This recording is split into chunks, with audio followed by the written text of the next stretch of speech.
Hey, everybody. Welcome to the online community again. It's Wednesday, and we are going through a little kind of mini series about um, examining our lives and looking at an area in our life where we want to grow and we want to make some goals in that. I mean, leaders are learners. Leaders are people who commit to growth. So I'm excited this week about having Greg Martinez. I'm going to introduce him in just a second. If you were here last week, you know that I interviewed my son, and this week I'm interviewing my son. And you might say, wait, I didn't know you had a son named Greg. Well, I do. As soon as he married my daughter, Mandy, he became my son. And I think Greg would be the first one to say that my wife and I, that's how we look at it. We don't look at it as he's he is a son-in-law. I mean, I know that's what we say, but Greg is my son. And as far as I'm concerned, he's my blood. And we are partners. We're not a perfect family, but one thing we do is we own it and we live it and we work on it. So, Greg, welcome. You're doing okay? Yeah, doing great. Thanks for having me.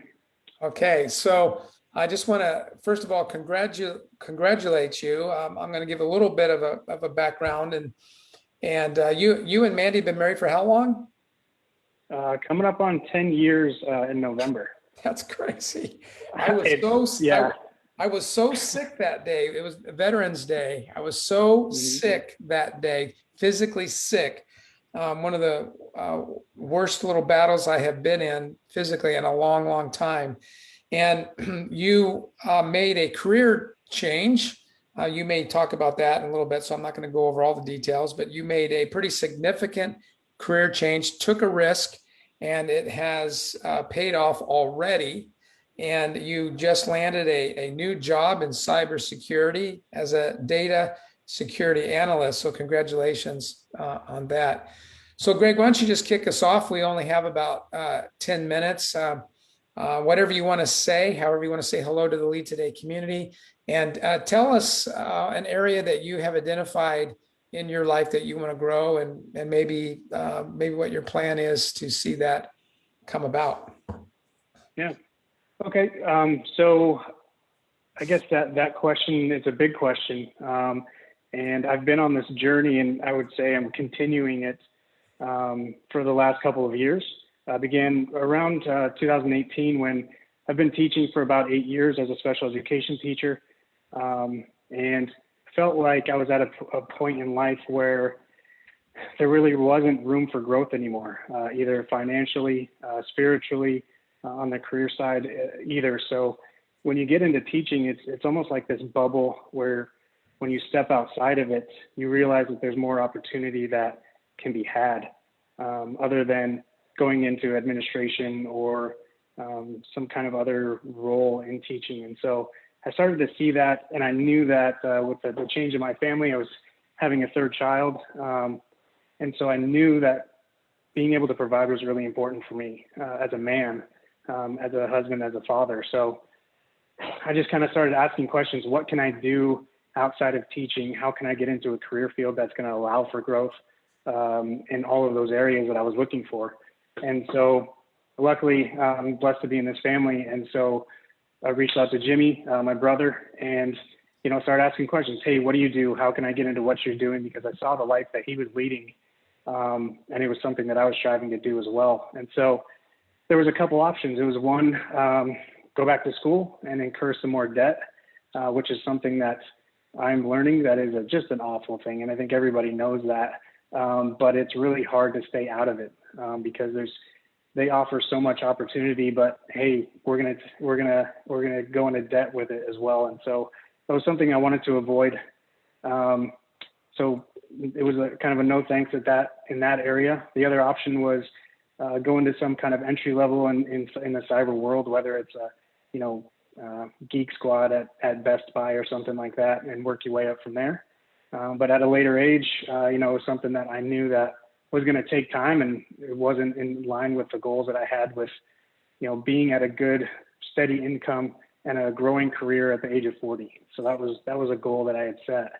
And so being 35 or 34 at the time, it was like, yeah, that's not going to work either. And so speaking it over again with him was okay. The next option is join the Air Force, whether that's reserve or the Guard or active duty at that time. And again, blessed enough to be in this family and to be with a wife that's very supportive, even though there are times where our sacrifice has been pretty great.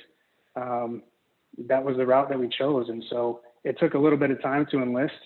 And I knew that it was going to be a huge life change, a huge risk, as you said, but it was something that we knew that there was going to be some kind of payoff, whether that be just the educational benefits for my children alone, health benefits, those types of things really made an impact on our decision making at that time. And so again, I was able to go into the Air Force and get a training that a lot of people don't get to have. They pay you to go to school, they pay you to live off base, they pay you to go to training, along with benefits and education benefits for you as you get down the line. And so that growth just started automatically. And I had to approach it in a way where learning had to be at the forefront. This is a career field and an area where I just had to be a sponge. I had to be humble. Being at an older age in the Air Force, there are officers that are my age or younger. And so I've learned that being humble is huge, and being able to take direction, be that sponge, be held accountable for what I'm going to be doing, and just always willing to help has really helped me be successful already in the Air Force. I've only been in, technically after tech school, I've been in my unit for about 5 months, and I've been able to accomplish a lot, which is being promoted to senior airman, which happened pretty quickly, getting my 5 skill level, which usually takes a year, but I completed that in about 3 months.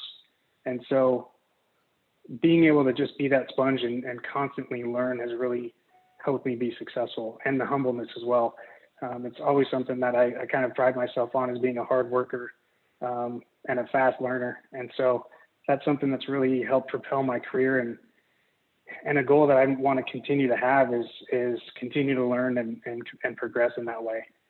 And so that's kind of how I plan to get there. I mean, my journey is still going. I don't see it ending anytime soon, especially now with this new job. I'll be learning a whole lot more, and looking forward to that as well. That's awesome. I wrote, while you were talking, I just started writing some stuff down that stuck out to me. And we started the conversation by discussing risk. And I just want to congratulate you, applaud you and Mandy for taking the risk. It's difficult to leave your family, your wife and your kids. And not only that, what we didn't tell everybody is that this all happened during the pandemic, and what a crazy time it was. But just to encourage those that are listening, if you're in your 20s, you're in your 30s, and no matter what age you are, I would just tell you from life experience, not trying to be preachy, but from life experience, you've got to come to a place where you hate debt. You just absolutely hate it. And a mini sermon here is hate or debt robs. It robs you of your future. It robs you of generosity. It robs you of freedom. It robs you of opportunities. It robs you of joy. I can go on and on and on of what it robs you in. And I'm glad, to hear that. I mean, if that is a principle that is centering in your soul, Greg, it's going to propel you. I don't know how to explain how it works, but Mom and I, we were in debt, beyond our eyeballs in our early 20s. I was one of those, type A personalities, achieve, but I also wanted this award myself. And it led to huge debt. And when we made the decision to go into ministry, we had to shed our lives of debt, and we never turned back. And, wealth is built, first of all, by rejecting debt whenever possible. And by then giving and by saving, those things. And yeah, and I know that there's higher levels of investing and, owning businesses and all that. But I really want the younger generation to hear your story and to hear the risk that you've taken. And I think you're going to see, I think what you're going to see based upon the risk that you've taken, the obedience, the humility, I wrote down humble, the humility is exponentially, you're going to see blessing come, particularly as you put that equation together. Get rid of debt, hate debt, give, save, that's really good. I have a question for you. So you mentioned your goal at 40. I have this progressing in this career that you like, providing for your family. You've talked about working hard. You've talked about being humble, being that hard worker. How does that spill out into the rest of your life? Because you're talking about a career area, and the big why behind achieving is providing for your family, if I heard that right. How does that spill out into your life? And so far, how do you see the challenges that might come also from pursuing this goal? Yeah, so I think with all of that, it spills out in obviously just in the family life. It's being able to continue to spend time with my family, which we've always enjoyed being teachers because of that time. And so our summers are usually off. We get off with our kids. We're able to take those trips if able and do those things. And so that's the new career is gonna challenge that. And so not being in control of our time as much as usual is going to be difficult. And so finding that time to really kind of connect is going to be difficult. The other thing I learned a lot in this process is we are creatures of wanting control. And we wanted to control when I went to basic training. We wanted to control when I got back from technical training. We wanted to control when we moved to San Antonio and how and all of those things. And it's funny when we have the conversation of how and when we got here, it's always like, well, God kind of just took care of us. And we're learning. We're not even close, I don't think, to where we should be in that area. But we're learning that, God has the control, and we just we got to start taking that step back and having that faith and saying, oh yeah, God's going to take care of us. And it's just like this new job that I've got. It was always, I'm sending out resumes and those types of things, and I'm trying to control where I'm going to work. And yeah, God was like, yeah, no, I'm going to put you where you need to be. And he presented this opportunity to me. This is something I didn't even pursue. Somebody came and approached me with this position. And so, that to me is God again, sending that message. Hey, yeah, you're not in control here. I am.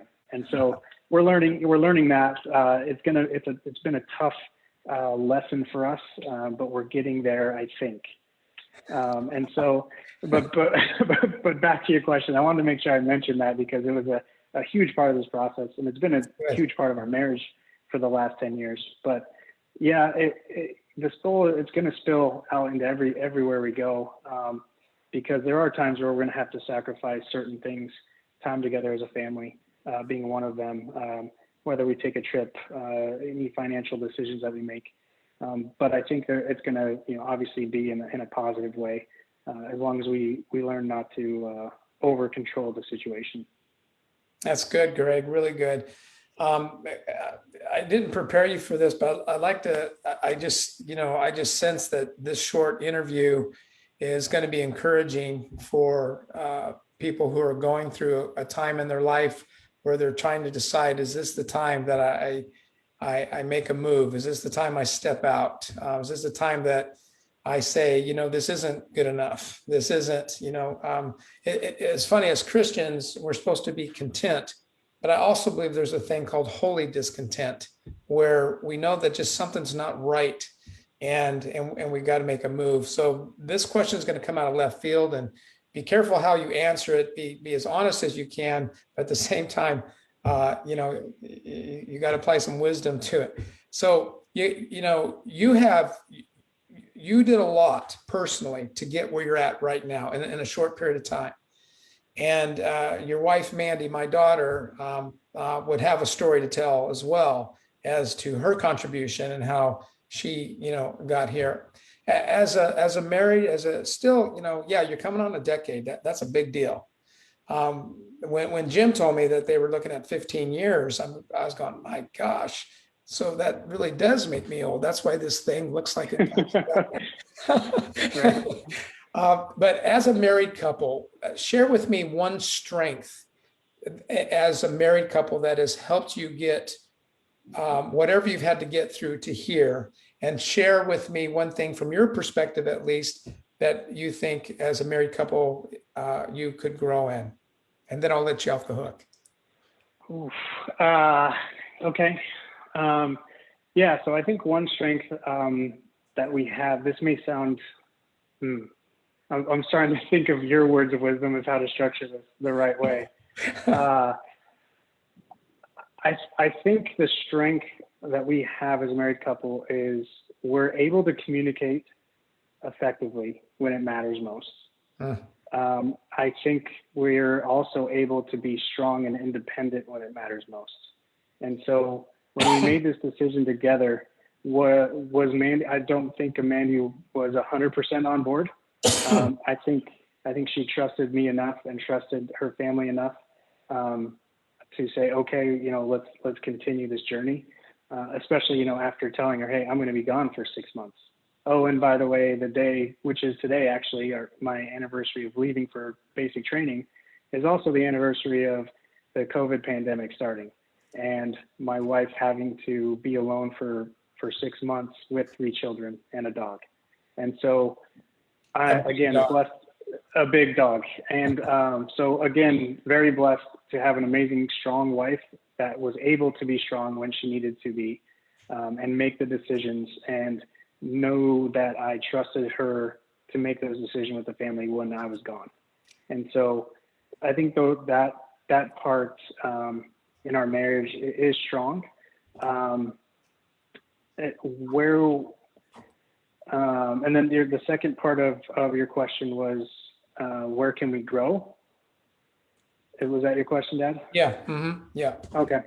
I think the second part, I think this has always been a trend kind of in our marriage is spiritually and our faith together, growing that together. That's something that is kind of something that we do struggle in. I mean, I make it a point to make sure we go to church. We make it a point to make sure we go to church as often as possible. With Mandy's busy cheer schedule and my schedule with drill and whatnot. But I think that's just been one underlying kind of tone in our marriage, and where we can definitely grow together, because I believe we practice individually, but it's not something that we always do together in that sense. And so I think that's one area, but I do think we do have a strong marriage in that sense. So where, again, we can communicate when it really matters, and listen to each other, our needs and our wants, and trust each other enough that we can go through with those plans together and work together to achieve it. Man, you answered that great. In conclusion, what I'd like to share with everybody, what I heard is that this couple is able to move forward even if they don't have 100% alignment, and they have enough trust in each other to make what I would call weighted decisions, meaning that you can't control necessarily. You kind of wish certain things, but you move forward.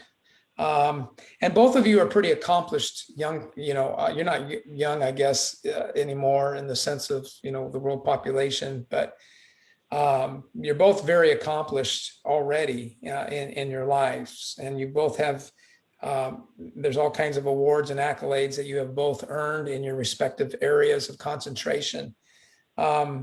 And I do want to say that what you are experiencing as a couple, where you are practicing maybe individual spirituality, trying to grow in your faith, but somehow haven't figured out how to do that together, is not uncommon. Yet you're exactly right. If you can together agree that that is something that you want to do together, it will provide fruit and benefit for your marriage and for, you know, your family. Greg, man, thank you so much. I wanted to introduce you to the Lead Today community. I want to encourage you to continue to, you know, raise the bar. Why do we do that to ourselves when so many people just settle? You know, I don't know.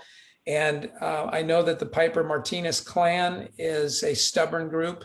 We're a bullheaded group, but you know, that's what makes us lovable too, you know, in the sense that we fail, but we don't give up on each other, and we don't let each other, you know, fall into a ditch and stay there. So I think you had a lot of great things to share, and thanks so much for giving back to the community by being vulnerable. So hopefully Mandy approves of what you have shared. If not, find a counselor. I'll be calling you up. We'll figure it out. All right. I don't know if mom got a hold of you, but we've invited you up to hit some balls if you can, and have some dinner. But either way, we'll talk soon. All right. Sounds good. Thanks, Dad. That was fun. All right. Thanks a lot, Greg. All righty. Okay, bye.